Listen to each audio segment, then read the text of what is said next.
Pemirsa, untuk mengetahui pergerakan perdagangan komoditas hingga sore ini, kita telah terhubung dengan Jini, analis Mega Menara Emas Berjangka. Selamat sore, Mbak Jini. Selamat sore. Ya, ini kalau kita lihat kemarin transaksi komoditas cenderung sepi nih. Ini dan didominasi kita lihat oleh Olain. Seperti apa perkembangannya sore hari ini, Mbak Jini? Ya, sampai dengan sesi hari ini memang pasar komoditas juga masih cenderung flat ya. Untuk pergerakannya malah justru cenderung lebih flat dibandingkan hari kemarin awal pekan. Tapi untuk terlihat di pasar komoditas emas ini volumenya sudah mulai meningkat dengan volume terbesar itu sekitar 1.630 lot. Ini diperdagangkan di kisaran 839.000 per gram. Kemudian disusul oleh kopi Arabica ini dengan volume sekitar 456 lot. Sementara untuk kopi Robusta ini transaksi meningkat di kisaran 840 lot. Sementara Olain ini agak sedikit mengecil untuk volumenya ini sekitar 300 lot.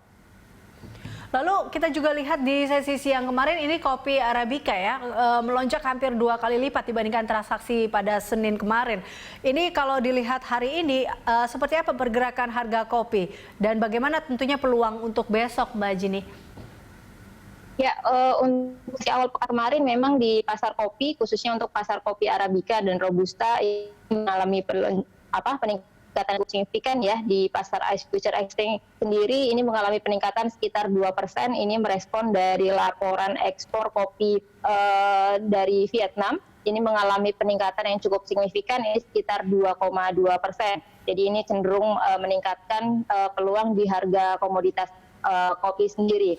Lalu kemudian untuk peluang di sesi hari esok ini merespon dari forecast terbaru dari Citigroup. Ini memperkirakan untuk permintaan kopi dalam waktu beberapa bulan terakhir ini merespon dari dampak jangka panjang ya dari aksi lockdown beberapa negara beberapa bulan terakhir. Ini diperkirakan akan sedikit mengurangi permintaan kopi sendiri. Dari Citigroup ini malah justru menurunkan target harga untuk kopi Arabica ini turun sekitar 10%, diperkirakan akan mencapai level 90 sen selama semester kedua, ini per poundnya sekitar 90 sen. Oke, nah ini kita beralih ke emas. Kita tahu bahwa harga emas kemarin banyak sekali atau emas masih menjadi salah satu safe haven yang diandalkan, bisa dikatakan seperti itu. Nah, ini pergerakan emas sendiri, apakah masih dibayangi dengan aksi ambil untung, Mbak Jini?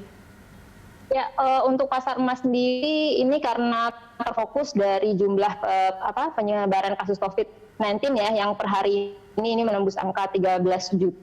Terus kemudian juga sentimen agak negatifnya karena dari pasar US sendiri, dari Moderna, ini diperkirakan akan melakukan uji tes vaksin untuk yang 3 kalinya nanti di akhir Juli. Jadi memang sentimennya cenderung positif dan negatifnya agak sedikit berimbang. Tapi untuk sesi minggu ini untuk pasar emas sendiri agak sedikit rentan untuk terkoreksi ya, karena pasca dalam minggu kemarin ini mengalami peningkatan yang cukup signifikan. Jadi sebagai aksi profit take beberapa investor. Oke, Anda melihat harga emas juga akan seperti apa peluangnya? Kalau untuk tren jangka panjang masih cenderung positif, karena masih terfokus dengan aksi pelonggaran kebijakan moneter dari banyak bank sentral. Tapi untuk sesi minggu ini saja, ini ada sedikit peluang koreksi di bawah level 1.800 per troy ounce. Targetnya di kisaran 1791 per troy ounce. Oke, baik. Kita balik lagi ke Olain, Mbak Jini. Ini bagaimana tren peluang Olain untuk besok? Untuk pasar Olain sendiri ini outlook-nya masih agak cenderung negatif untuk minggu ini karena merespon juga dari laporan persediaan minyak mentahnya US. Ini juga menyeret untuk pergerakan pasar minyak secara global. Ini cenderung menekan untuk pergerakan pasar Olain juga di pasar domestik. Ini diperkirakan juga masih akan cenderung mengalami koreksi untuk minggu ini. Baik, terakhir sentimen apa yang patut dicermati tentunya oleh para pelaku pasar melihat perdagangan besok, Mbak Jini? Ya, untuk masuk sesi perdagangan besok kita akan mengantisipasi untuk laporan inflasinya pasar US. Hari ini akan menjadi fokus utama pasar, khususnya untuk pasar global. Data inflasinya sendiri akan dirilis malam ini sekitar jam 7:30 malam. Baik, terima kasih untuk informasi dan analisisnya pemirsa. Jini, analis Mega Menara Emas Berjangka.